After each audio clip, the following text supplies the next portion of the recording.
La for, hit for none. All the time. La for, hit for none. For Islam stand for peace.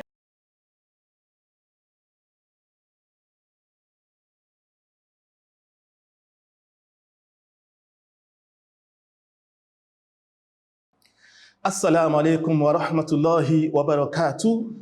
May the peace and blessings of Allah be upon you, beloved viewers of MTA. It's exciting to welcome you to another interesting episode of our program, Inspirational Africans. As usual, it's a show that offers the platform to interact with distinguished individuals who have excelled in their chosen career paths, so as to serve as inspiration and motivation for the younger generation. Let's meet our guest for today. Our guest today is Engineer Yusuf Adeyemi, the founder of two flourishing enterprises, namely Code Learners Hub, an educational institution fostering technological proficiency, and CSBIMS, a distinguished software company providing comprehensive IT professional services.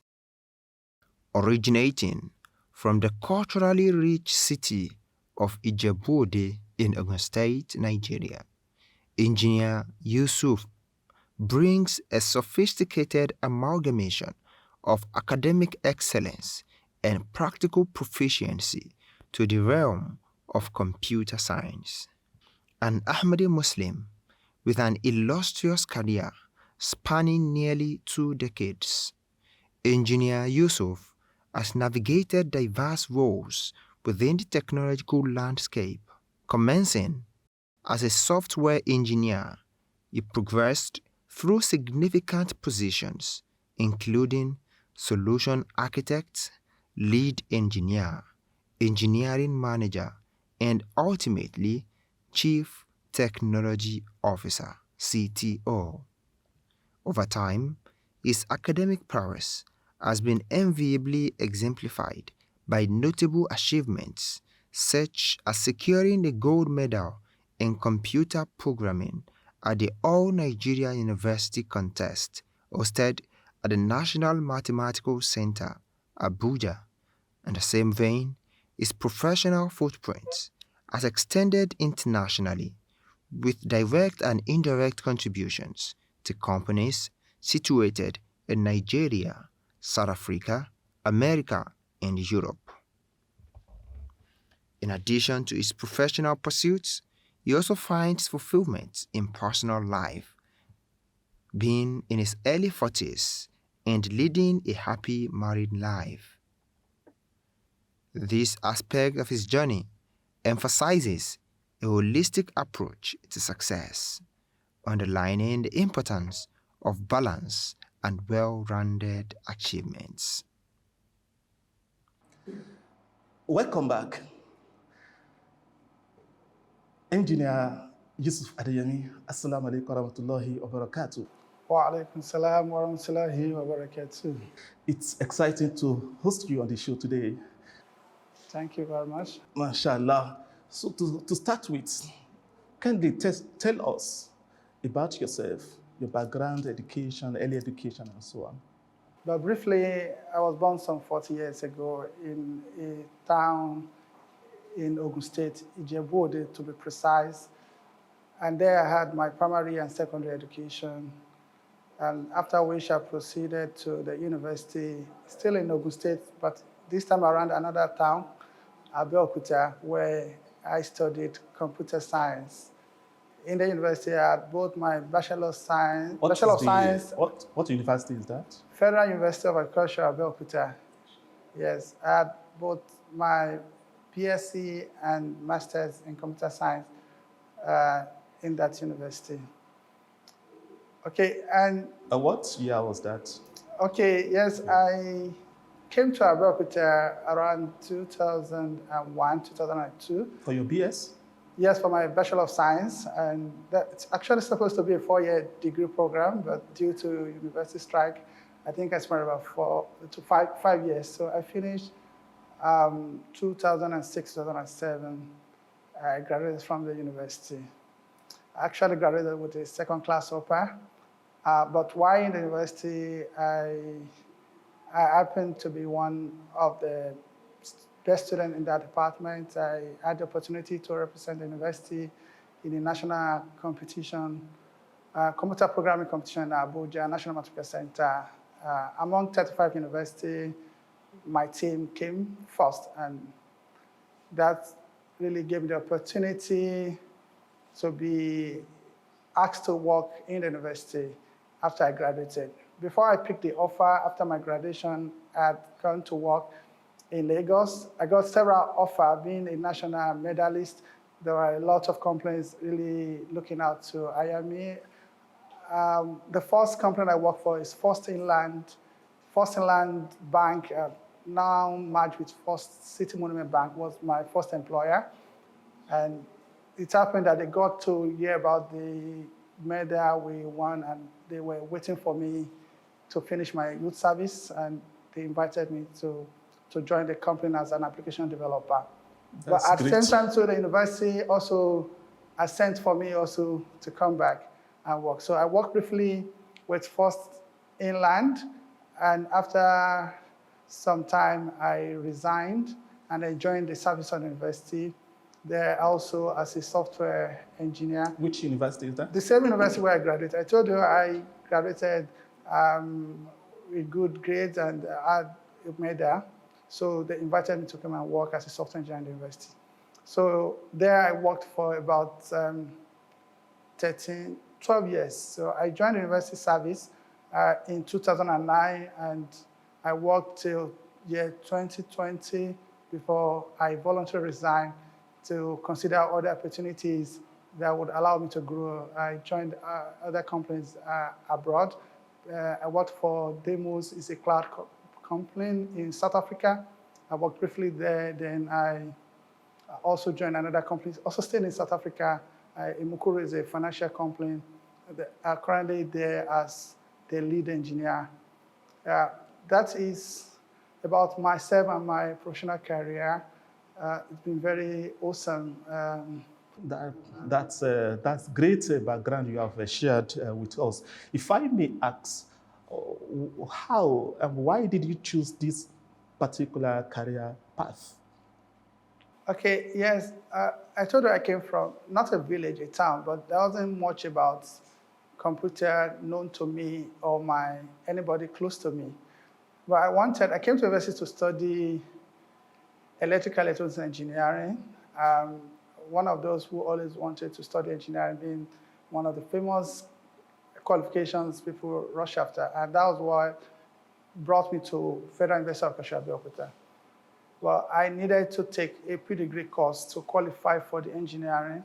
And the requirement was to finish with 70% at the cutoff. But at the time I finished, I had 69.8, and the university said they're not going to take anyone less than 70 into engineering. And they offered me mathematical sciences, computer science option. So I would say I came into computer science accidentally by being offered, not my choice. But I redefined my interest just in my nature. Anywhere I find myself, I want to make best use of it. So I looked for what can I do with this degree. I figured that if I'm able to become a very good programmer or software engineer, that would mean a lot. So I started a self-study, find way to learn, develop myself in this. And it's happened that God really made it easy for me, because it's very miraculous, because I didn't have anybody mentoring me. I didn't have resources to learn. I mean, computer is required for anybody who wants to learn programming, and that I didn't have a personal computer. I have to use paper and pen to be writing code, and a few times I had to borrow computer from my friend, were just what I had to learn. So I believe it was also a special grace that Allah directed my paths to that course by wanted me to see another thing better than the engineering I wanted in the first place. Mashallah. And then, despite all the challenges that could have made me not to succeed, it made it so simple that it didn't just make me graduated with a good grade. It even placed me at number one as a software. I mean, a student in Nigeria at the time I was living in university. I mean, I told you of the gold medal I won at the national competition, and that obviously showed that it can only be grace of Allah. Mashallah. People have better chance. Yeah. That's quite inspiring, an experience you have shared. Now, going forward, if I may ask, what are the key factors that contributed to your career growth and development? Okay, I would just want to mention certain personal qualities which I have developed over time. One is to always believe that it's only with challenges you grow. And that happened when I was in university.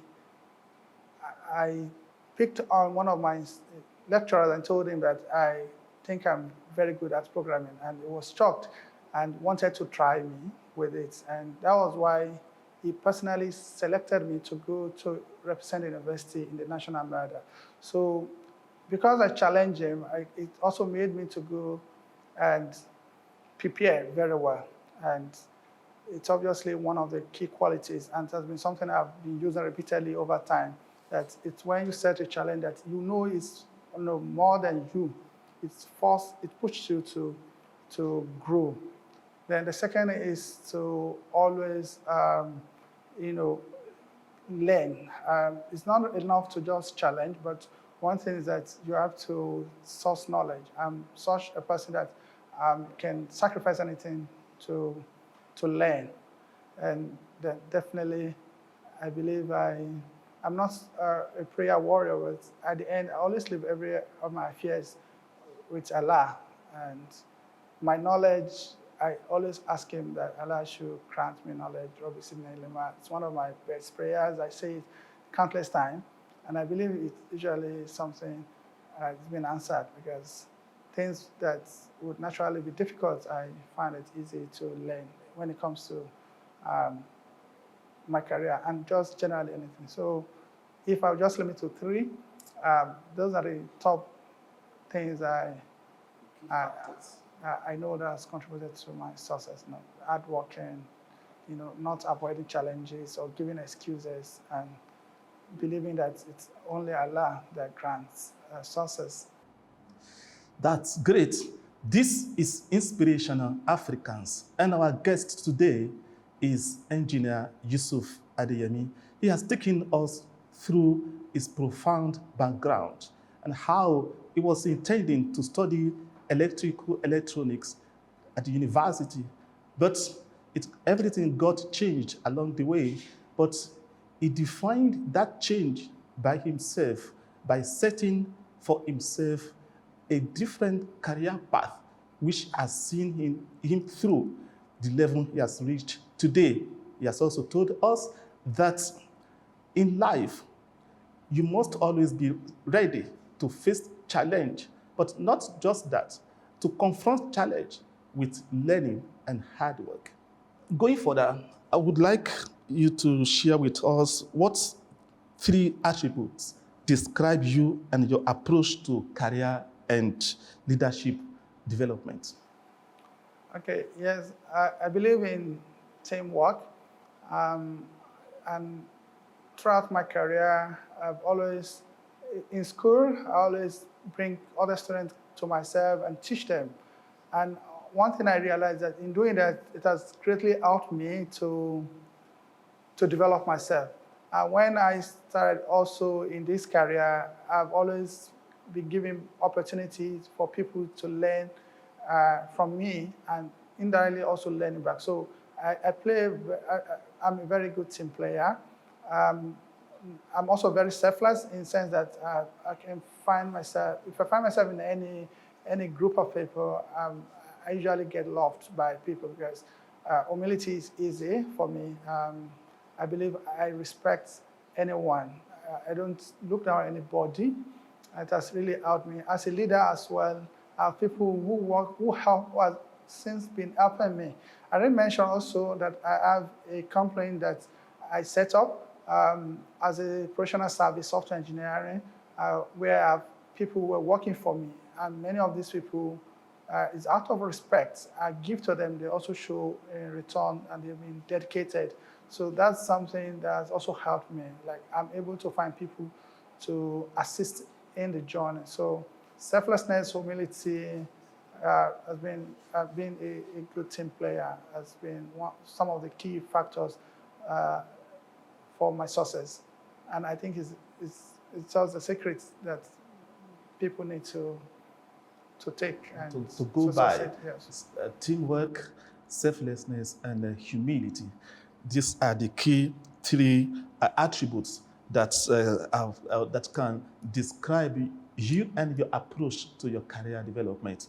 That's profound. How are you able to combine religious functions, duties, with your the demands of your careers?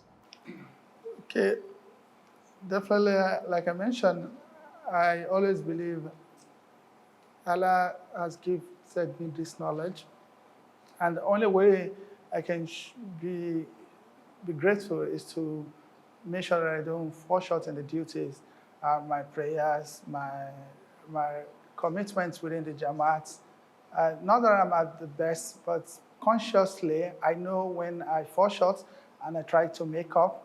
Some of the time, I try to create time to go for waqf when I know I've been very busy for That's a long waqf, time. that is dedication. Waqf, yes, I try to give time and say, okay, this is just the time I probably have not given for some time. Let me go and give this time.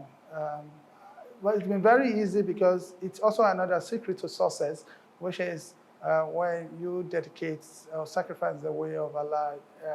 I have testimony to Allah rewarding me for it. So it's also a way to purify my earning, my everything, and even in return, has always been a bigger growth that has followed. So I always don't want to miss that part. And so, how as Jamaat, you belong to Ahmadiyya Muslim Jamaat, and that's great. So I would like to ask, how has the Jamaat programs contributed to your personal development and your career success?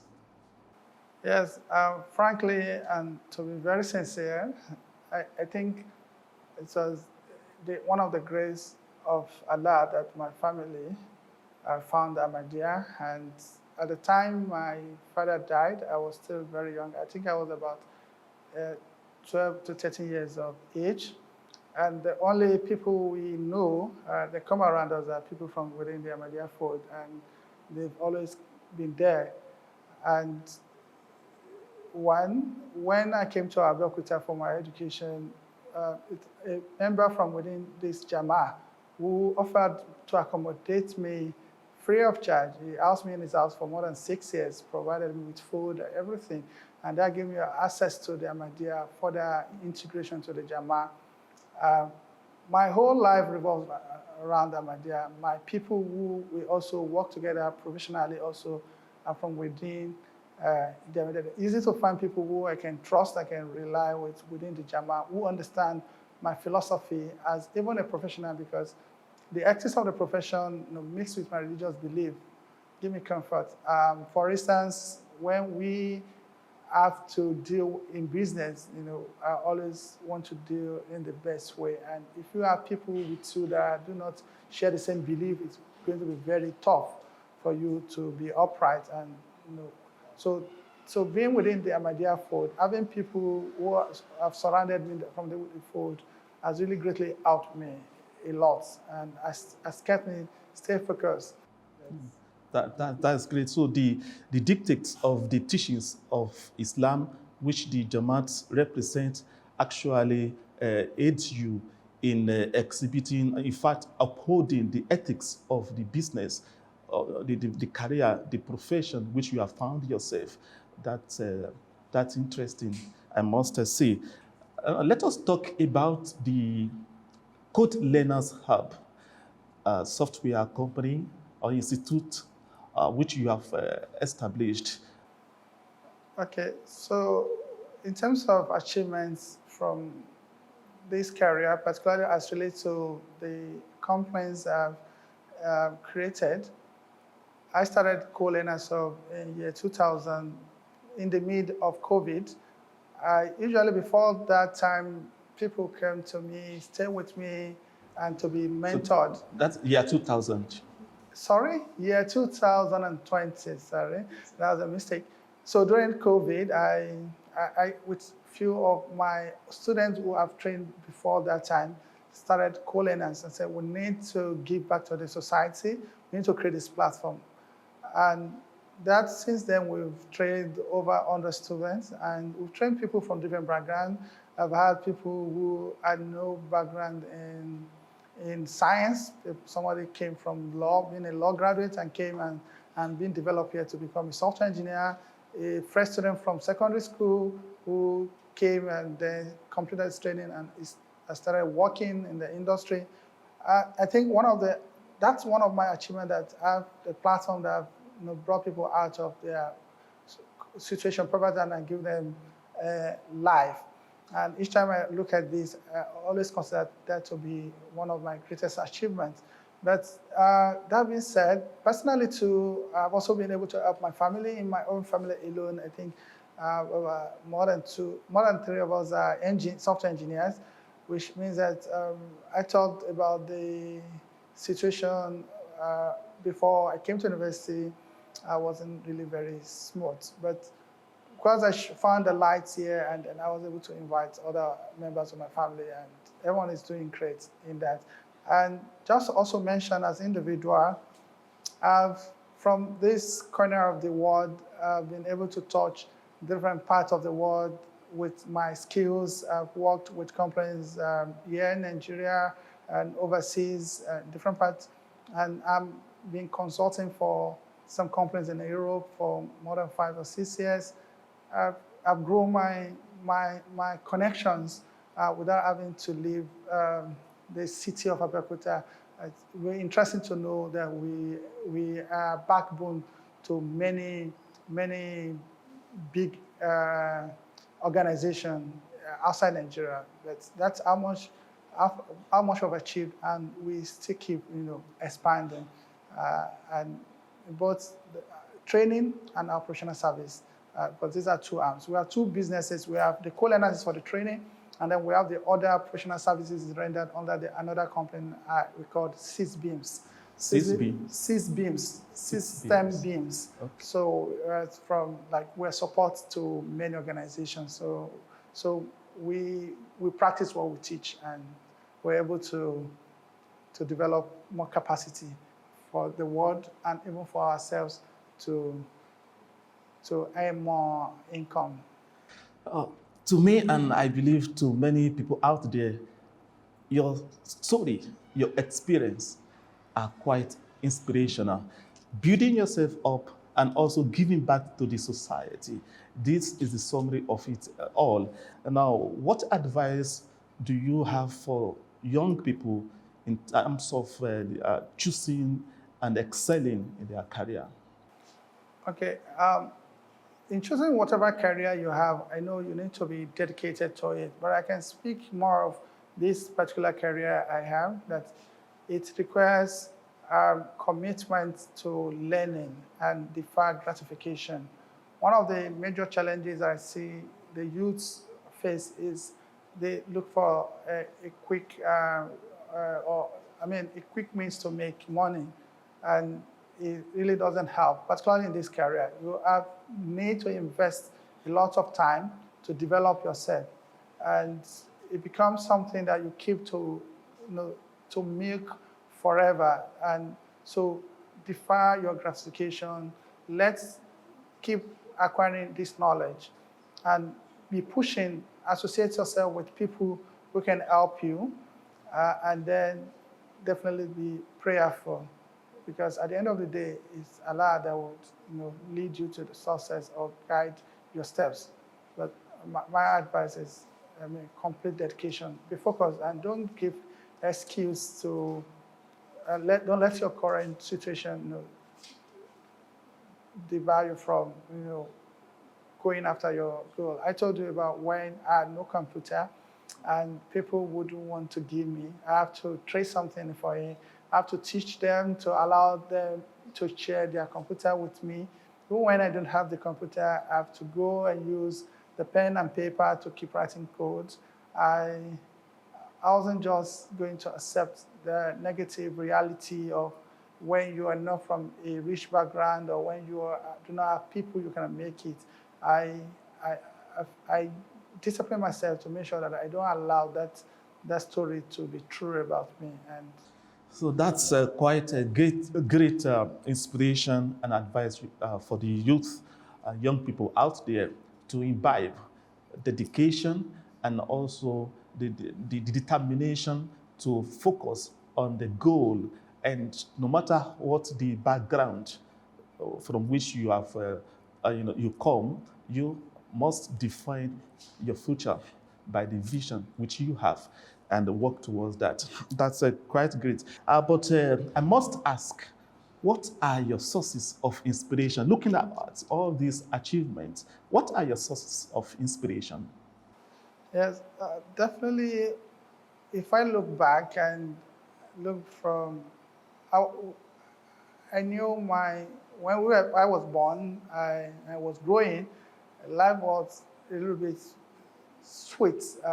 With your father and your parents taking you to school in their car, shows like we didn't start very bad at the beginning. But after the incident of my dad, I saw the other side of life, and that really, told me that I need to really do something, and do something very, very good to bring my family out of that situation, which is poverty. And, with prayers and effort, I'm able to do that. That's number one inspiration that I've been able to bring back. And my other inspiration is that each time I look at other people who have grown through me, I'm always encouraged to do more. So, and every time I receive such call and appreciation that how I've impacted them, it encourages me to do more. That's an aspect of developing capacity.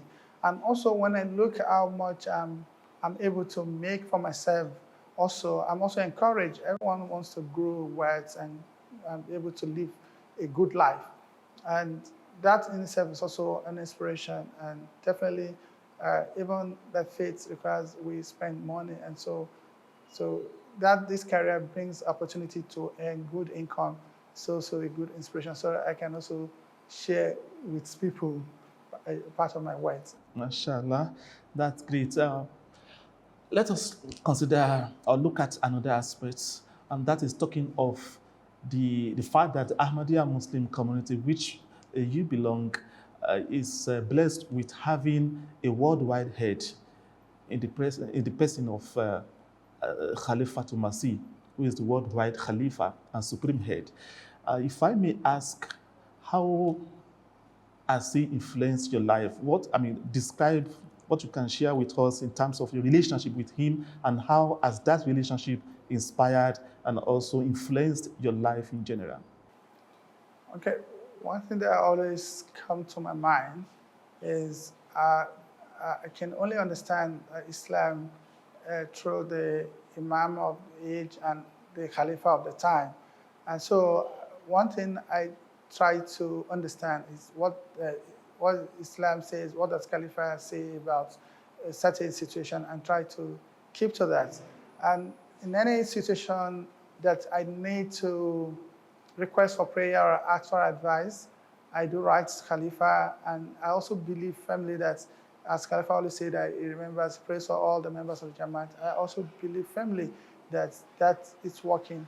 I try to keep to the dictate of the Jamaat, and in the little capacity I have, I try to also, encourage people to be following the instructions and the advice of the Khalifa. And that has always been my guiding lights. That I know I have a leader. I stay focused, so I'm not a confused person as many who would look, where is my source of knowledge? So when I get to figure out something, I just ask myself, is there anything I can read about this from the current Khalifa of the previous Khalifa, Imam Hadi. So, and it has always been that I've never been lost in any situation. So what advice do you have for parents on guiding their words in terms of nurturing their talent and also serving God and humanity, particularly through the Jamaat? Okay, I will encourage parents that they should be less protective. They should push their words out, especially when it comes to mingling with the other children within the Jama. One of the things that has benefited me a lot has been that we've not been kept at home, overprotected. My mother would always encourage me to go participate in Taekwondo. There I make some friends and Kudam activities. I always be there, and from there I have some of the connections. And this is also very required for them in developing their career. They should identify people who has both combination of morals and religious knowledge and then the skill to live with their words weights, because it won't be good to succeed in one and fail in the other. So that has also been something that should be, identify who you can trust your children with. Don't keep them, but trust them in the hands of people who understand the religion and who practices, and they are following it according to the teachings of Imam Mahdi. With that, I believe the children God has given the capacity for the children to, for people to grow. We just need to guide them. Yeah. Engineer Yusuf Adeyemi, Jazakumullah khairan for being part of the show today. It has been a great time interacting with Engineer Yusuf Adeyemi on the show today. He has taken us through his career journey and how he started it all up to this level. We have learned so many things and lessons that are inspirational, that are motivational, that we have to be dedicated to our vision, to our goal. We must be hardworking, and we must combine all this with being, offering service to God and humanity, and combining the ethics of religion with the ethics of business so as to be successful in all ramifications.